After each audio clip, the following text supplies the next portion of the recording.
Now at 5:30, a 13-year-old cold case now solved. It involves Terrance Plummer, a member of the transgender community who went by Kanomi. Thanks for sticking with us. I'm Lena Tillett. And I'm Chris Lovingood. A former Fort Bragg soldier is now behind bars charged with killing Plummer. WREL Fayetteville reporter Gilbert Bays talked with investigators about what led to the break in this case.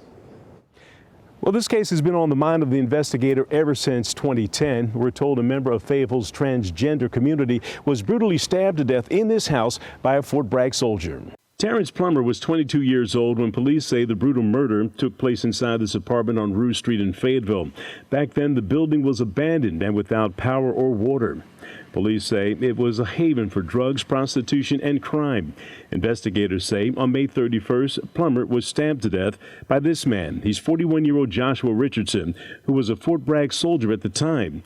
Police say a break in the case led to Richardson's arrest in a town outside of Houston, Texas. It took time for the science to develop, for the databases to communicate and that kind of stuff. But once that was done, we were able to identify our suspect in that case. Police say Plummer was a member of the Fayetteville transgender community and went by the name Kanomi. After Plummer's body was discovered in the home, an autopsy revealed Plummer had been stabbed 31 times, including 2 wounds to the chest, which led to death. Investigators haven't revealed a motive in the case. Jeff Locklear was the lead investigator 13 years ago.